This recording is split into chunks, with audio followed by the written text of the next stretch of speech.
नमस्ते। बाबा विशुद्धानंद जी की गुरु परंपरा की ओर से मैं प्रोफेसर अनिरुद्ध मुखर्जी आप सभी को बहुत बहुत स्वागत करता हूँ। गाइडेंस फॉर डिसेबल्स जो वीडियो सीरीज़ हम लोगों का चल रहा था उसका अलग से प्लेलिस्ट बनाया हुआ है, उसी को आज कंटिन्यू करेंगे। आज का चर्चा का विषय क्या है, गीता पाठ कैसे करें और उसके बाद जन्माष्टमी व्रतों कैसे करें। बहुत पुरानी बात है, 2008 जब नया नया मैं जेठू के पास जा रहा था तो जेठू को मैंने पूछा कि जेठू आध्यात्मिक जीवन के लिए आप मुझे कुछ उपदेश दीजिए। तो जेठू ने बोला ठीक है, रोज एक अध्याय गीता का पाठ करो।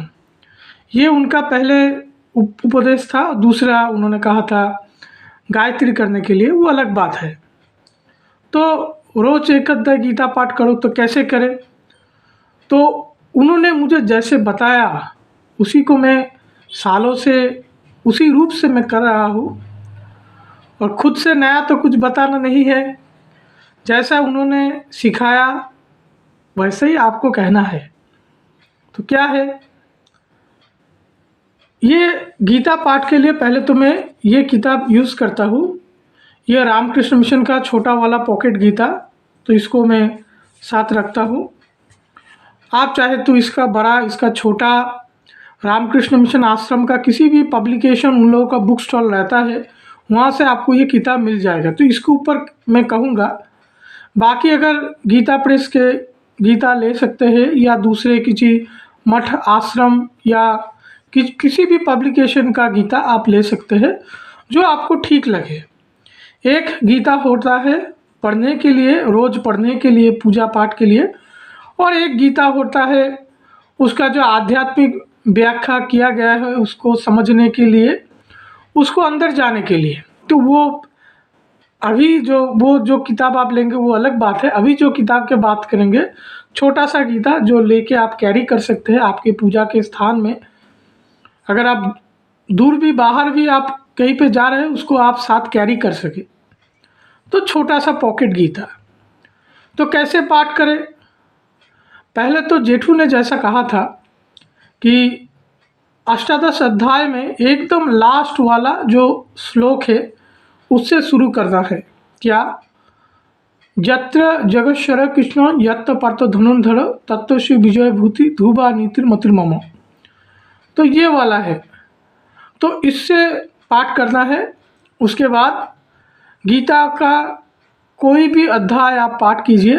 पहले दिन प्रथम अध्याय पाठ कीजिए और उसके बाद गीता महात्म्य, ये गीता का फल, और उसके बाद फिर से जो अष्टादश अध्याय का 8वां श्लोक है, यत्र जगतशर कृष्ण यत्र पार्थ धनुर्धर, वही पाठ करके नमस्ते करके गीता को आप रख सकते हैं। दूसरे दिन वही सेम पैटर्न चलेगा। वो यत्र जगतशर करके शुरू करेंगे, उसके बाद गीता का एक द्वितीय अध्याय पाठ करेंगे, उसके बाद गीता महात्म्य, गीता का जो फल है वो वाला पाठ करेंगे, उसके बाद फिर यत्र जगतशर कृष्ण। तीसरा दिन वही यत्र जगतशर कृष्ण करेंगे, फिर तृतीय अध्याय करेंगे, उसके बाद गीता महात्म्य पाठ करेंगे, उसके बाद फिर यत्र जगतशर। ऐसा करके करके 18 दिन में पूरा गीता का पाठ आपका हो सकता है।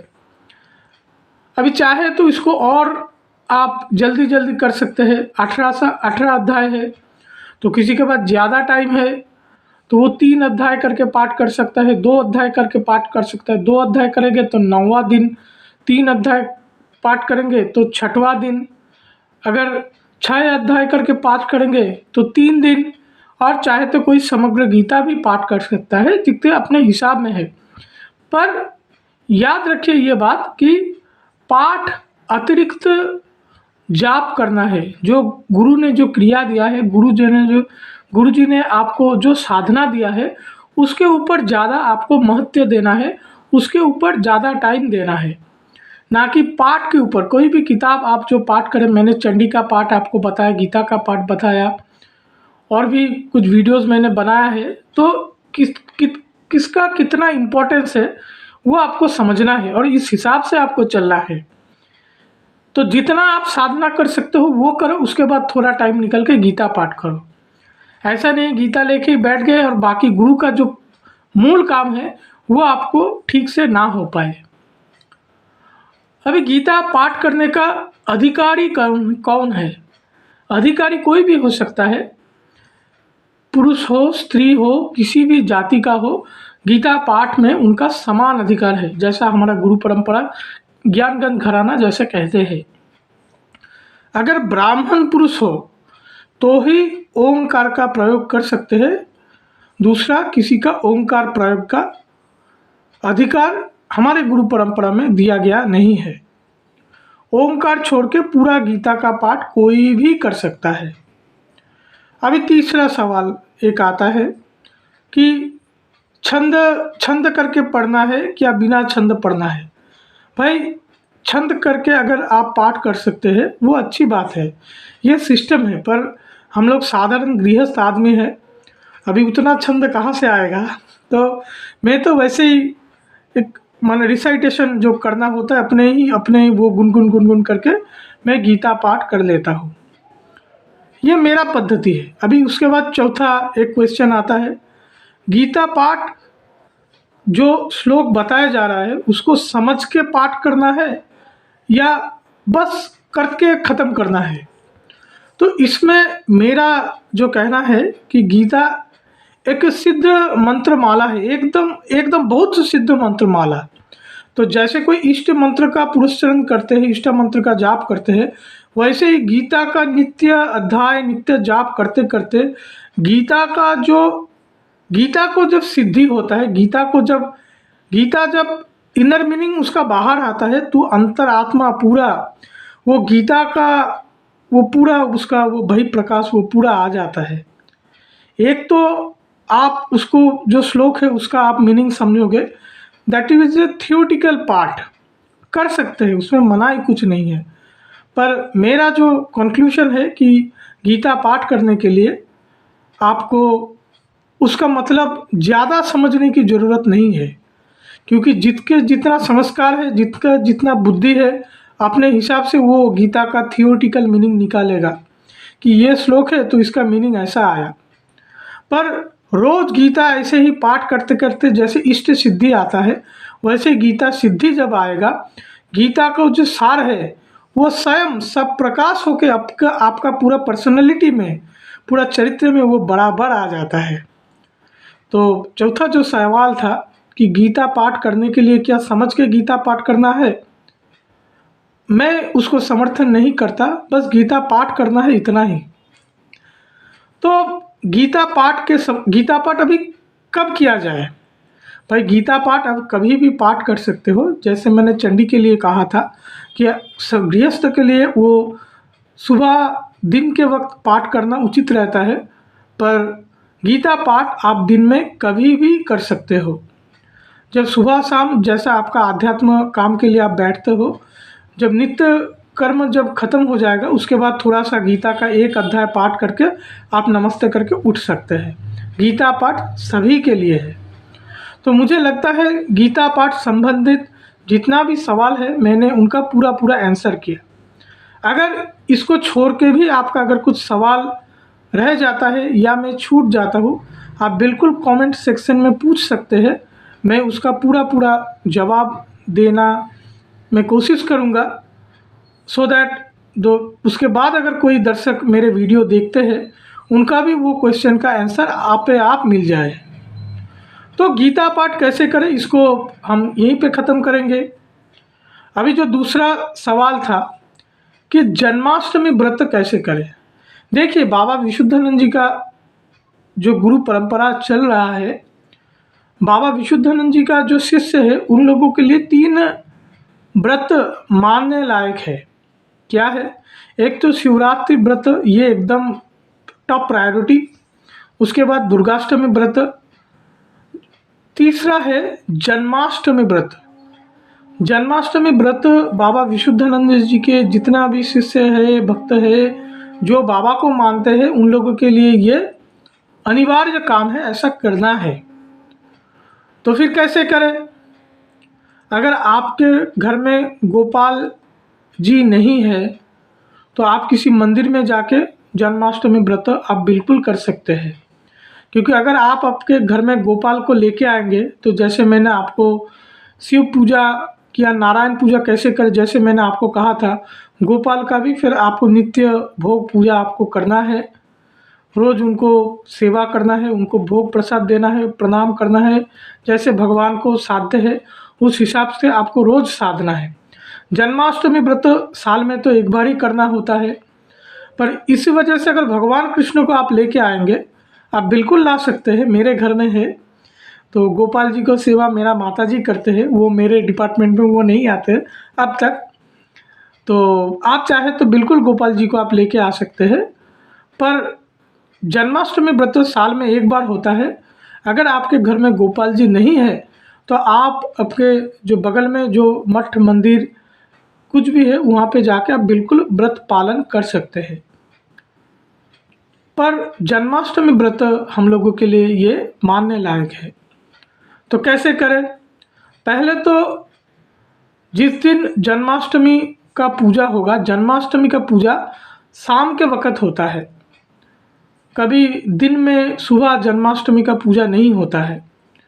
जैसे शिवरात्रि का व्रत चलता है 4 प्रहर, वैसा ही जन्माष्टमी का पूजा चलता है 4 प्रहर। अगर आप देखेंगे कि भगवान कृष्ण का जब जन्म हुआ था, मिडनाइट को जन्म हुआ था भगवान का, और फिर उनका जो पिताजी थे उनका एक टोकरी में उनके सिर पे लेके फिर कारागार से जब निकल रहे, कारागार का सब दरवाज़ा खुल गया। बचपन में हम लोग टीवी में देखते थे महाभारत का वो किस्सा।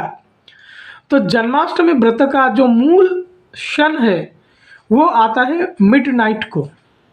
पर व्रत के लिए दिन भर आपको राइस लेना नहीं है, नॉनवेज लेना नहीं है। बाकी अगर छोटा मोटा कुछ चलता है खाने पीने के लिए आप बिल्कुल ले सकते हैं।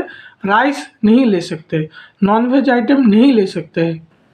श्यामा चाल होता है, साबू खिचड़ी वो होता है, या छातू का शरबत, जो आपको ठीक लगे, जैसा जिसको लगे, मन में श्रद्धा आए उस हिसाब से थोड़ा थोड़ा करके आप आपके खाना पीना वो कर सकते हैं।